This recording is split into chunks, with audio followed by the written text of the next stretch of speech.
But welcome, Andre. You can't see all the folks that are watching us right now, but because you're here.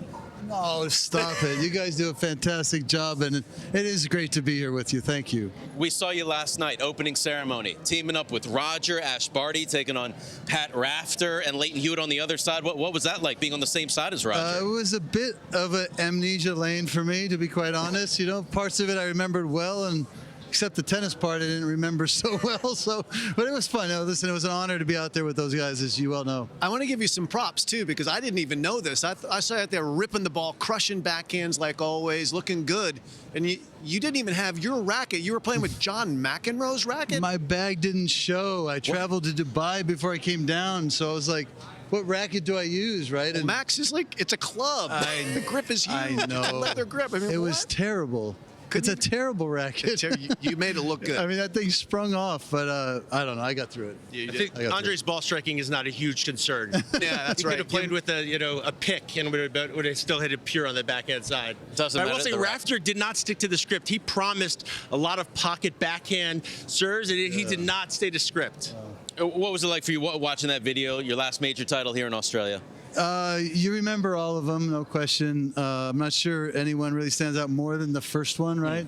But coming here, feeling prepared, you know, sacrificing, in a lot of cases, the fall, ending the year so that I am ready to come down.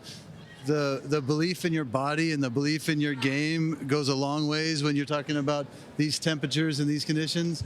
So, yeah, and the fans, man, these are sport-loving fans. They are honest brokers of the integrity of battle, and I just always felt like it was about tennis, and I got out of my own way many times here. Well, you wrote kind of one of the definitive biographies in sports overall in your book Open, and been in the process now, it seems like for about a year or so, of making a documentary about it, traveling around. We've seen you at Roland Garros and at Wimbledon and now here, the U.S. Open. Tell us more about this documentary that we're going to enjoy. Yeah. When can we enjoy it? Oh, thanks, Jim. I don't know if I guess hard to answer that part, like when, but I've been at this for a couple of years now, and you know, I have so much to thank, and Justin too, because getting back into the game a few years back had a lot to do with sort of what really, I don't know, makes me tick. And when I wrote my autobiography, it was about connecting. It was about people not just learning more about me, but hopefully learning more about themselves. And I realized that, you know, this generation doesn't quite read like other generations used to, and that starts with my own kids, my son is just now reading my book. So the idea of sort of putting myself in a position to communicate my story through a different medium in hopes of that impact. So I've been at this for a couple of years now, and proud. It's going to be very real, authentic, and hopefully make a difference. 13 years ago or so, is that when the book came out? Something like that? Yeah, 2009. So we're looking at I know you got a question, but I read that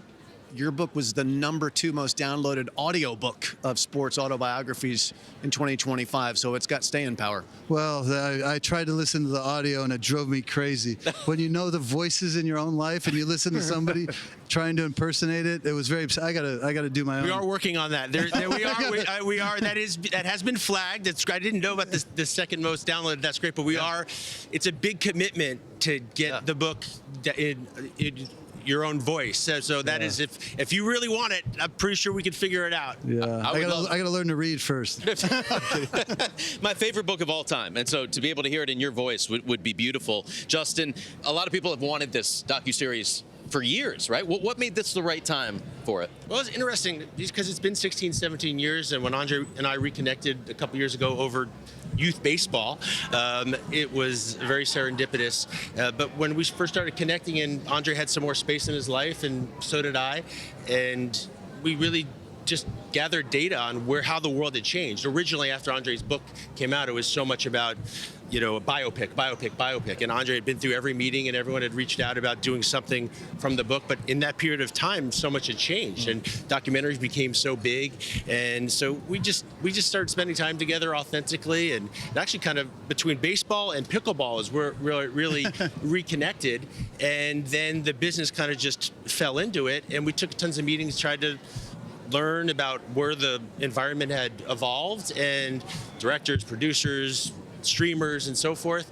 And then we made the decision that the best next machination would be the docuseries, because it would give so much space to be able to tell the story, not just Open 2.0, but also the 16, 17 years since then. And I we have great resisted partners. for so long. I promise, since 2010, I've been resisting, and having a good reason to come back into the game and be with friends and competitors and back in this environment, and hopefully do something that has some lasting impact. Yeah, we have a great team. I mean, we tried to find best in class. Chris Smith and Library Films have been great partners. Apple's been a great partner.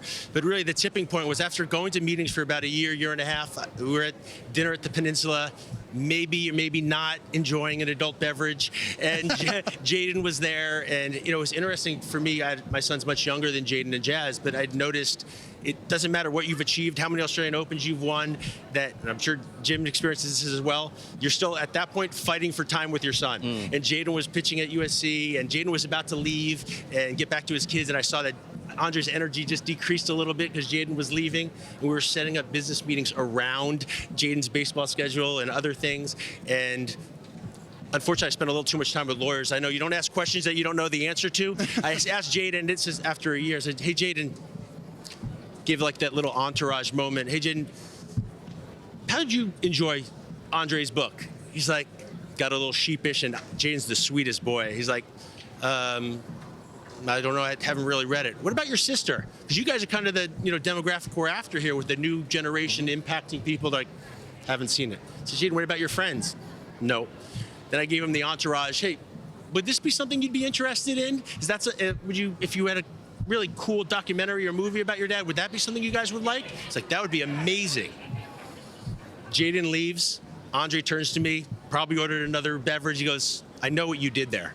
I was like, yeah, I'm very consciously manipulative. Like, I'm the least passive aggressive person on the planet. I said, if you want to really impact people, then we have to bring it to where the world has changed, and in the content space. It used to be that commerce led to content. Now it's content leads to commerce. And just when I was out, they pulled me back in. Yeah, is that something you might be interested in? And that's where he's like, Andre turns to me, goes, I got your point. Go ahead. Go ahead. Speaking of content, you're looking for some, Andre. You know what? There can never be enough. There can never be enough. And I want to thank Jim publicly, too, for being a part of this as well. He so generously gave time to, hopefully make me look better. I don't know. We'll find out together. We'll find out together. But yeah, no. Listen, a lot of my life has been documented, but there's a lot that hasn't, right? But that exists, right? I didn't grow up in the day and age of phones where you could film, but there's stuff out there. We found a lot of fun stuff, and I don't know, just bringing it to the world. It's been so great having you back, because you were so dedicated to being a parent for so long, and now you're back in full force. It was awesome seeing you at the Laver Cup. Just tell the audience what that was like through your lens. How was that experience to be the captain of Team World? It was one of the great experiences of my tennis career, and I don't say that like half-heartedly. I mean, nobody really knew or wanted to be inside my head when I played, and I had to keep, I had to keep, you really did. I had to keep my emotions out of it, because I could sabotage my own performance out there. But really, the Laver Cup was an opportunity for my inner dialogue just to come out, knowing that really these Ferraris and race cars are the ones that are doing the hard work, right? So it was such an honest, authentic engagement with the game in such a different way for me. I wasn't having to govern myself. I was sort of part of a team and helping them be the best of themselves. And that's what makes me tick. That's what I wish I had more of. I wish I had a team when I played you. Yeah, you guys swept the leg pretty strong in San Francisco. That was a big upset. But you understand how incredible his tennis mind is, and I think that was one of the things, one of the catalysts to the interest of the Laver Cup was also this generation understanding. Everyone has this perception of Andre and this distaste for tennis, or his unique connection or push-pull with tennis, but how mathematical, how analytical, how detailed and granular he gets with the sport. So I think that was so neat for the tennis world to see and to get inside of his brain the way he actually processes tennis. The energy for me, to see you out on court, the chest bumps with everybody. I mean, you had that team fired up to get the cup. Well, my hope was to get the most out of them, right? Because define success and define it wisely. And if you define it by winning, that's out of your control. I defined it by each one of these guys being the best of themselves so they could walk out with their head held high, and that doesn't happen by parachuting into their life. It's a whole year build up. You have to do more learning than teaching in a lot of cases. I mean, Taylor Fritz is a great example. If Taylor feels heard and understood, he listens and understands. And I totally respect that it needs to be in that order, right? You watch Demonauer, who just does his talking with his racket and his feet, and it's just, there's so many interesting parts of all these guys' process, and learning it was an experience for me.